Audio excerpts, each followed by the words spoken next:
glad to be here. I'm happy to be here. Um, as you can see, there's a difference between my photo as it's been presented to you and the way I'm looking now in my post or COVID beard. Um, but that's a story in itself. So let me talk a little bit about creating and telling easily understood company stories. And I'm going to begin with a story. Many years ago, when I was living and working in Chicago, I happened to do a project for Leo Burnett advertising. And when I walked into their offices, in the reception room, at the receptionist desk, there was a large bowl of apples. And I asked the receptionist what the apples were for, and she said they were for anyone who wants one. And I said, well, why? Why a bowl of apples? And at that point, she told me the origin story of Leo Burnett. How during the Great Depression of the 30s, Leo Burnett was selling apples on the streets of Chicago, selling apples for a nickel a piece. But because he was a smart man and because he was a good talker and because he was ambitious, he was able to translate that selling of apples one at a time into promoting other people's sales as well. And that was the beginning of Leo Burnett advertising. Now, what was interesting to me was that she knew that story. And as I worked with various people in the Leo Burnett company, both in Chicago and then later in New York, everyone knew that story or some variation on that story. It was the company story. It was the telling of how we got to where we are. And so now I'm going to figure out if I can translate or get my slide to do the next slide here. And can we move to the next slide? Where's my where do we move? Here we go. There we go. So what is an organizational story? An organizational story is the essential story of the company or the organization, and it should do a number of things. It should identify the organization's purpose or history, how it came to be what it does. And it doesn't need to be long. Let me tell you another story. A number of years ago, I went to work for the Children's Society and Family Services in the city of St. Paul. Well, when I started work there, they handed me a book, 200 pages. The history of Children's Home Society and Family Services, the history of its founders, the history of its activity in the city of St. Paul for 100 years. I have to admit, I did read it, but I suspected most people did not. The good news was that it had been recorded and was available. The good news was that it was there as the history of the organization. The bad news was that even though it did the purpose, and even though how you came to do what you do, it was too long and too much. The story, the organizational story, should tell us something about why it provides those services. What is the value of the work? So if you're in the business of producing shoes, right? Then the story is a story of how those particular shoes serve the needs of the audience, right? The for whom, or for the market segment, and how they are in some way different than other shoes. Over the years, Nike has been very good about its company story, although it doesn't actually offer an entire story. What it offers is a single line, a single just do it, which has become synonymous with the brand and with their ongoing marketing efforts. An organizational story should talk about how it does it. This is particularly the case when you're working with nonprofits, benefit corporations, government agencies. If there's not a specific tangible product that you are marketing, the how you work becomes an important part of an organizational story. Over the years, I've worked with many, many nonprofit organizations and a few for-profit organizations as well. Sorry about that. I just got distracted for a moment.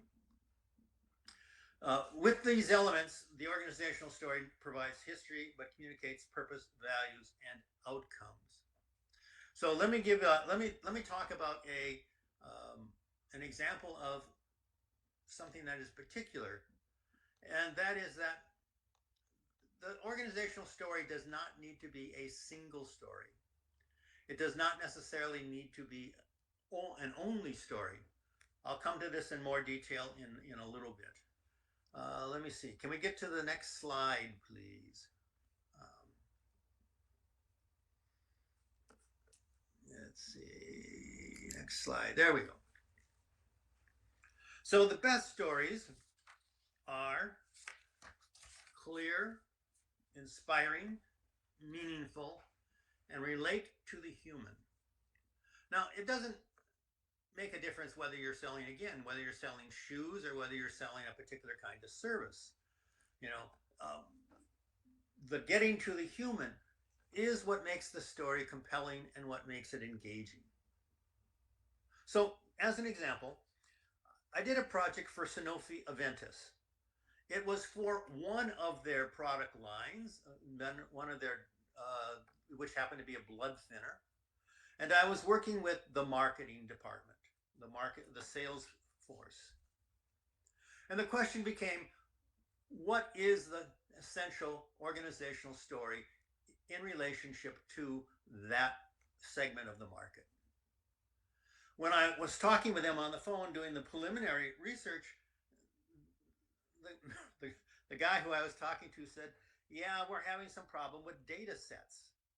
And I stopped and I said, what do you mean by data sets?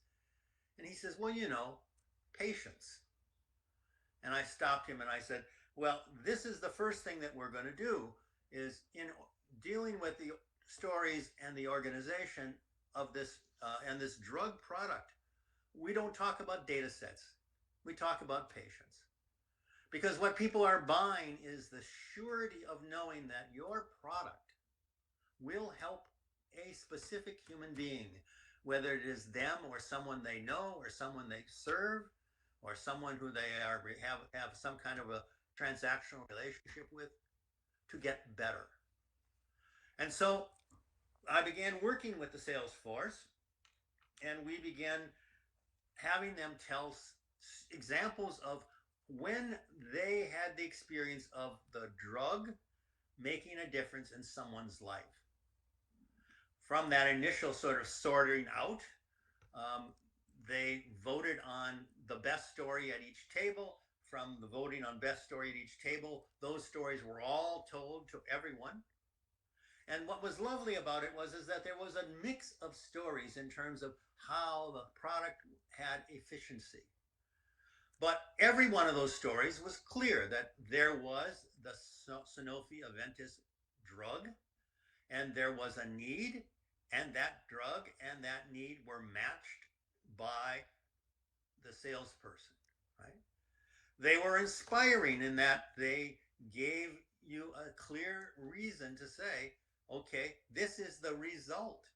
They were meaningful in that they were specific as opposed to data set generic. And finally, they could relate to the human in that they had elements of sympathy, empathy, humor. For each of the salespeople, what that story was different. But the organizational story was, here we are. The organizational story communicates what you want the organization to be remembered for. Does this make sense? Are you with me? Okay. Let me give you another example of how these stories function. And I'm telling these little anecdotal stories because, in fact, they are an important part of this process. We remember stories. I worked with Hazelden, which is a drug treatment center in Minnesota here, and well, actually nationally and internationally. They were having their 50th anniversary, and they wanted to capture some elements of their organizational history that specifically talked about, their values. Everyone knew what their service was. Their service was helping people recover from alcohol or drug addiction. The question became, what values are represented by that service? And so I interviewed every member of the board and every member of the staff and invited them to tell me a story about their relationship to the mission, to the service, to the organization. Now, one of those stories was a story told by a guy by the name of Dan Anderson, who in fact was the president of the time. But the story he told was not a story about him as president of the organization, but about when he began with the organization. He had just been hired and he was young and he was very nervous. He did not want to fail. He was working away when one day he got a note saying that Pat Butler, who was at that time the president and the driving force of Hazelden, wanted to see him. And Dan was sure that he was in trouble. He wasn't sure what he was in trouble for, but he was sure that he was in trouble. So he went down to Pat Butler's office, ready to find out whatever it was going to be. And wouldn't you know it, the secretary says to him, well, Mr. Butler's not here right now. You're welcome to wait, or you can go back to your office and we'll give you a call when he comes back. And Dan said, no, I'll wait. And as he sat there to wait, he became more and more nervous. So much so that he decided he needed to go to the restroom. He went to the restroom. And as he finished his business and went to the sink to wash his hands, he noticed that there was a guy underneath the sink with a monkey wrench fixing. He didn't quite know what to do when all of a sudden the man underneath the sink poked his head out and said, hi, I'm Pat Butler. I don't believe I've met you. And he held out his hand. And Dan Anderson said to me, that was the moment when I understood the central value of Hazelden, that no job is beneath us, that whatever has to be done can be done by anyone in the organization. Now that's a great organizational story. And in fact, when we retold it at the event celebrating the 50 years, it was widely applauded and widely appreciated because, in fact, it was a story that did get to the organizational heart of what Hazelden is and does. No job is beneath us, whether you're the president, whether you're a counselor, whether you're a janitor, whether you're a secretary. Right? And that story is clear. It is inspiring, it is meaningful, and it relates to the human. It is the kind of organizational story that you want to remember and to remember the organization for. Still good? Still with me? All right, let's move to something else more particular. And this is when we tell organizational stories, as I say, although there is a central organizational story which is good for every organization, that is the essential how we came to be, which is the essential what it is we do, that story can be tailored for various audiences and various markets. And Oftentimes when I'm working with groups, I identify and we talk about four different focuses. There's the story for our audiences and markets. There's the story for donors, funders, and those. When we say funders, when I say funders, I mean banks, shareholders, the government, people who make policy, right? There is a story for the board, staff, and volunteers, and that is for internal use substantially. And there's the story for the moment of crisis. Now, there's internal and external versions of each of those stories. In many ways, they're the same story, but the emphasis shifts. So in the story for our audiences and markets, the internal version is what we've been talking about. How we came to be, how we accomplish the organization's purpose, how we demonstrate its values or build its brand. It is a matter of finding out how it is we individually fit into the larger organizational scheme, into the history, into the network, into however you want to describe the team, you know. The external version of that is what we do, and more importantly, why we do it.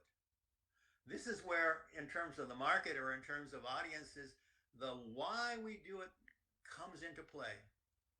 The emphasis is on differentiation, right? Why our product and not someone else's? What is it that we do better than anyone else? What is it that we do uniquely in terms of this market or this need? The story for funders and donors internally is the story of how finance, how policy, how the relationship to the donor and the funder supports the organization's work.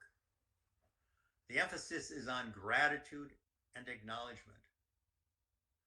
You know, when you talk about donors and talk about funders, there's a classic pyramid that says you start off with people making small amounts of, giving in the 5 or 10.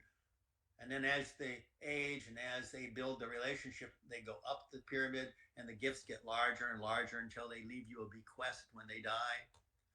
And that's true. That is the developmental fundraising model. But that model works on gratitude and acknowledgement. It works on saying you and your participation makes a difference. On the external version, it is very much that, an emphasis on how your decision to participate as a funder, your decision to support the organization's purpose makes the work possible. And the emphasis there is the call to action. If you help now, if you decide in relationship to us now, it builds the future. For the board, the staff, and the volunteers, the internal version is how do we embody the organization's values, the purpose? How do we create a shared community? And one of the things that's interesting about this is that in the internal version, we can talk about how we screwed up. Every organization has moments where they have screwed up. And internally, it's important to say, this is what we did, this is what we learned from it, this is why we won't repeat it or why we will improve it, right? It is a call to give our best individually and collectively. Once again, we are going back to the central story. How did we come to be? What is it that we do? What is that we do well, On the external version, it is how do you bring people into it was not planned for. When the accountant runs off with the money, that was not planned for. We do not plan for crisis. We don't put it on the schedule and say, let's have a disaster on this day. It happens and you have to respond. And you have to respond internally by acknowledging what went wrong and what will move the organization forward. What is consistent with the mission, what is consistent with the market, what is consistent with the brand, what is consistent with the history. In the external version, you're almost always dealing with the media. In the external version of the crisis story, someone is pointing a TV camera at you and they're saying, "What now?" And the story there is how the organization will respond to crisis while staying focused on its essential purpose and values. Again, the emphasis is on acknowledging what went wrong and making it right. This is how we begin to differentiate each of the smaller stories into the framework. So, in a nutshell, that's what organizational story is, and that's what it does. Now the question becomes, does it make sense? Is it worthwhile doing? My answer is, yes, it does make sense. It is, and it is worth doing. It is worth doing internally because every member who's part of the organization has a larger sense of connection to that organization through that story. And it makes sense externally because when, as a member of an organization, as a member of a team, I can tell that story confidently, easily, I can tell it in variations. It builds the relationship to the larger community. It builds confidence in the organization and in the community. So with that, I think I'm going to, I will take comments or questions. Great. Thank you so much. I loved hearing that we have so many sides to the company story, and this different perspectives is a great insight. Thank you so much. Okay. We already have the question from the chat. Let me read it out to you and our audience. So, how to set the conditions so the leaders are not afraid to acknowledge and use it to build up what is broken or burning. I just heard today from a consultant helping a company in crisis. They don't have time or money to engage in storytelling. A good question. Well, well, if we're going to talk about cost, the cost of not doing something is often much higher than the cost of doing something, particularly in terms of the cost of developing story is not really the real cost. There is a time cost. It is the being willing to spend time, set aside time inside the organization to see what those stories are, to see how they sit inside the boards, the volunteers, the staff. Now, what's interesting is that it doesn't have to happen all at once. It can happen in stages over a period of time.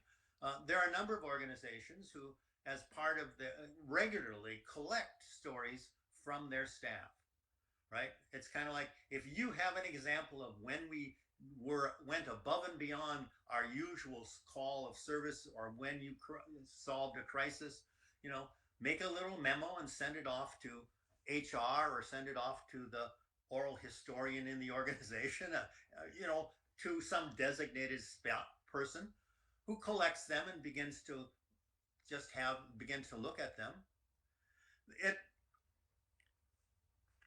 The value is that, again, as we go through this process over and over and over a period of time, the sense of what is the story becomes more, Leo Burnett's story didn't start off finished. It started off as an anecdotal story that was told by one person to another who was coming on board. And over the years, that story got refined in terms of here's our history. And here's our history in 2 minutes, right? And the obligation for the teaching of it fell not simply to HR, but fell to everyone. And again, the biggest representative, the biggest face of that company is the receptionist. The receptionist there, who's usually not well paid, but a frontline worker, they're the ones who are the public face of the company, and they're the ones who get to say, here is the essential story. This is why you should be confident in us. Before anyone ever gets to an account executive, before anyone gets to the creatives, before anyone gets to that meeting about the ad campaign, you know. So that would be one way of answering that question. I like it. I like we need to have these specific hot spots and points where the story is essential. Good. Okay. The other thing I want to say is that there are natural places to have it happen. So at Hazelden, it was when they celebrated their 50th anniversary, they said, let us review, how we got here, what are the essential values. So, they hired me to do that collection. I'll grant you that. There was a little money involved. For any one of the staff or any one of the board, the time involved was about 45 minutes of interview time with me. My job was to listen to these stories, to collect these stories, to compile these stories, to sort them out, and then to present them back to the board to say, here are the 5 or 6 essential stories that encompass, where there's the most agreement or the most alignment, where the values are the clearest. And those were the stories that interestingly enough, we went back to the people who told me those stories, and I said, okay, we now would like to have you tell that story at the dinner, the 50th anniversary celebration dinner. And everyone, it was kind of like, oh, I don't want to do that. But it's like, wait, you've already told me the story. You've already, it isn't like you don't know this story. It's there. Right. And so they did. They, everybody told the story, and we sequenced them. This is my role as a consultant, is to collect and to organize and to sequence things so that there's not only the individual stories that are being told, but in the event itself, there's an arc to the event which says here and here and here and here, this is how we build who we are. And then when we get to that last story, to the Patrick Butler story, everyone goes, yeah, okay, I get it. So there should be like a continuation, like not just here's one point of time when we are ourselves. It's like the building process. That's interesting. Thank you so much. Yeah, and the other thing is that with most organizations, there's a staff turnover of 5 to 10% every year. All right, and so every 5 years, you figure half of your staff is relatively new, and so it's time to. I think there's a value in reevaluating what is the organizational story, who is it, and how is it told, every 5 years, every 10 years. And you can easily make that part of a training or a company event, an organizational event, a retreat, so. Good thinking there. And that actually answers one of the questions that Lee posed about what version of the company story you could tell at the dinner, because you mentioned it. But Joanna has a great question there. What can you say externally as a company when can you say externally as a company that you screwed up? I guess that's a comment on what you said in your talk. So right. So let's go back to Nike, right? With Nike, there is that just do it, which has been a very effective brand marker. But there was a period of time where Nike was getting a lot of negative pushback about the conditions in which their shoes were made. And they acknowledged that there was a problem. And they actually made changes in how they did the making of the shoes. But more importantly, they were very public about saying, we hear the criticism, we've responded to the criticism, this is what we're doing to keep the brand whole, to keep what we're doing humane, to respond to our audience and our market. So that would be an example for me of how do you tell the story when you screw up? It's right. Makes sense. And I personally just remembered after you telling this stories when like Mars had their lamp blow up on the manufacturing floor, and just replacing just a lot of products because they were hazardous potentially, even if the manufacturing was safe. So I guess for me, it depends on where do you end the story, not with a failure, but what you do afterwards. So find the Right. right end. Right. Yeah. Yeah. And Adel has a great question, so let me read it out for the audience and for you. So the receptionist, I guess it's about the Leo Burnett, knowing the story speaks to how important it is to include those at the bottom of hierarchical company in the collective. So how to show leaders in a hierarchical company, lots of them out there, the value of inclusion in creating and sharing their story of such people as receptionists, I guess. This this is a difficulty, because what it requires is an acknowledgement on the part of leadership that they are not the end of it. It doesn't begin and end with them. In fact, it begins and ends at the smallest, at the lowest level. So there, the way that whenever I've had an opportunity to talk to people around these issues, the way I've put it is to say um, that as a leader of a company, your obligation is to tell the story. But you tell the story not only externally to people on the outside, you tell the story internally to the staff, to the board, to the volunteers. And as you tell that story, if you offer them an opportunity to tell it back, if you create an opportunity for them to say, "Oh, I get that," and you can test it, right? You can test how well it's heard or understood. Then that filters down from the top to the bottom, and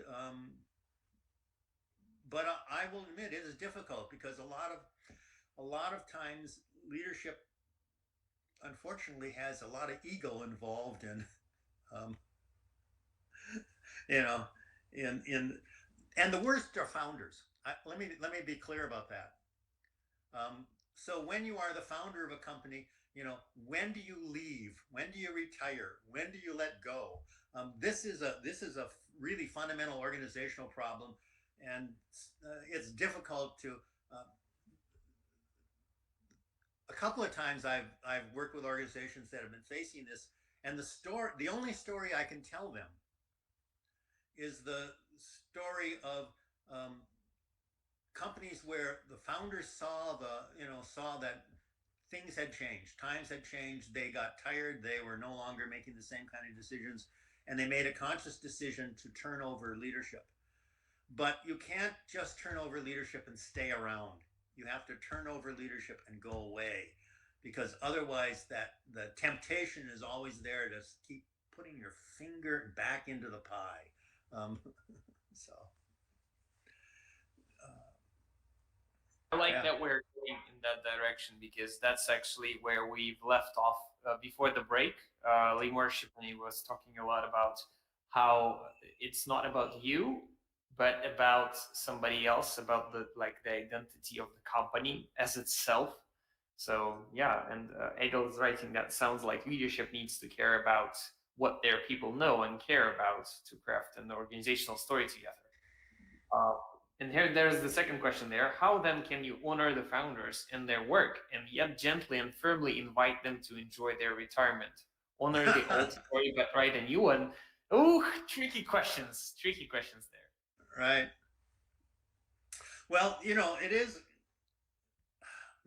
the question around how do you gently and firmly invite them to enjoy their retirement. The question becomes, who is telling them that giving them that message? Is it internally from members of their staff? Is it externally from their spouse or their significant other or their children? Is it from the investors? Is it from the media? Depending on who the person is and what their ego is, who delivers that message about, it's time to go, will shift. Here's what for me has always been an important part of it is that when you're asking to, we're going to tell a new story.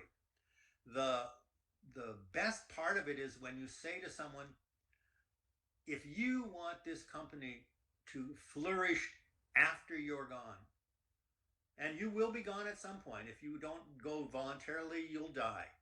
And if you want the company not to die with you, then transition has to be planned.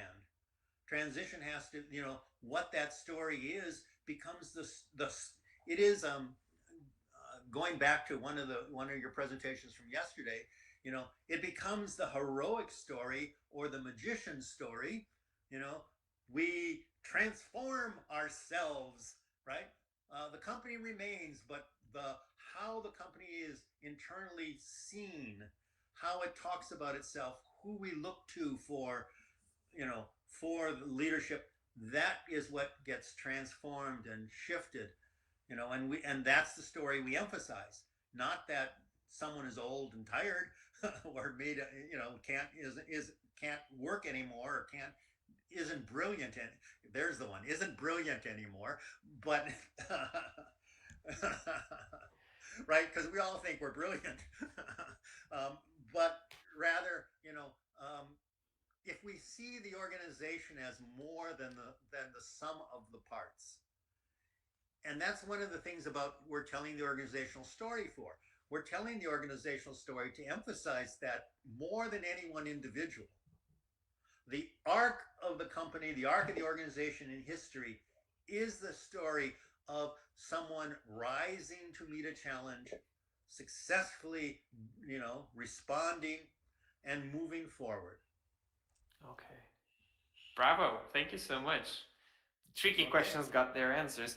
Loren, I have another tricky question coming from what it looks like a lot in Russia, because in the age of like post USSR, we had a lot of companies founded by the government organs, and we have a lot of companies here that are actually, in terms of their history in the website, they're having dates and figures, and that's it. Like date, the founding of the company, date, first oil rig, date, the first something.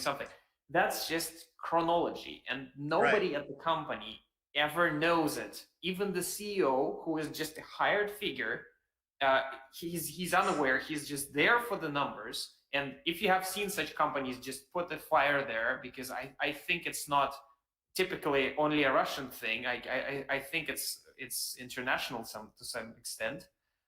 So what can we do anything about such companies that have no story on the first view? Well,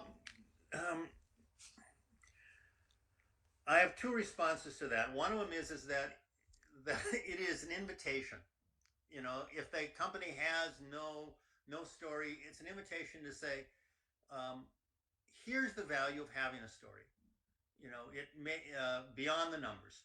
Here's the it provides it goes back to, it provides a human face to what it is that we do and why we do it.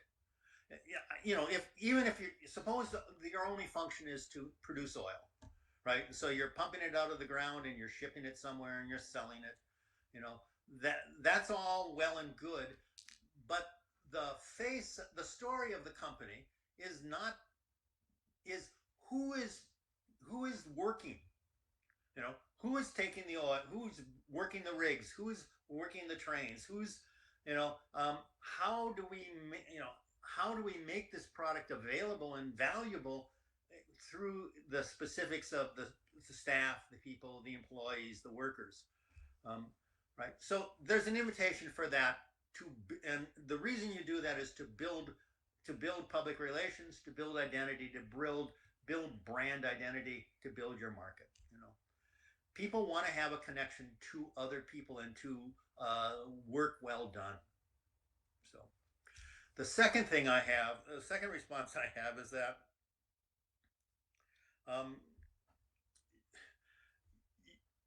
this will sound odd and radical.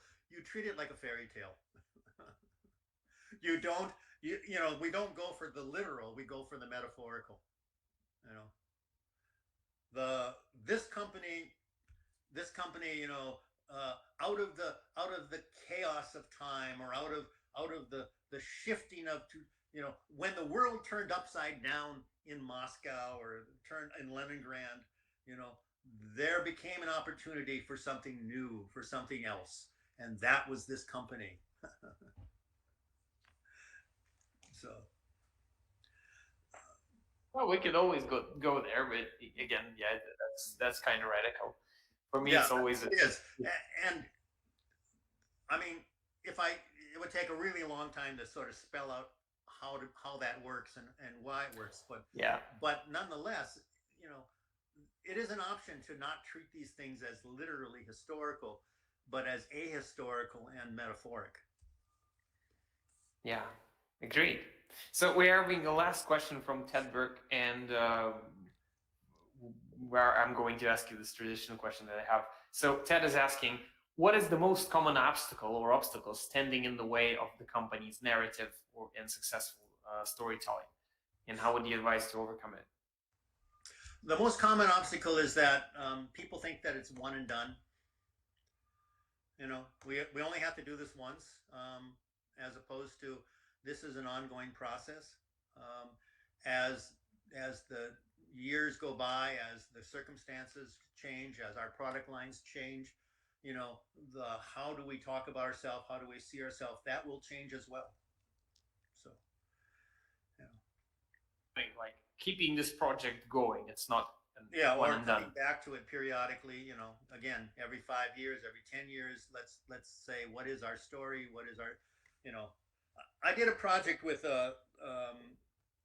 Chicago Children's Hospital, with their neonatal intensive care unit, and the question became, what is the essential story?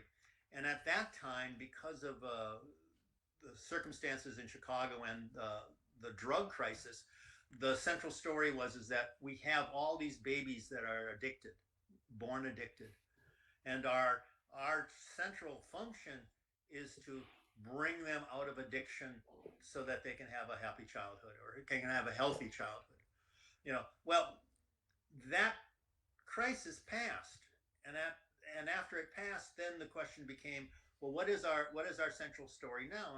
And again, the central story is still, we take babies that are in crisis, and we bring them to a point of health where they can look forward to having a happy life.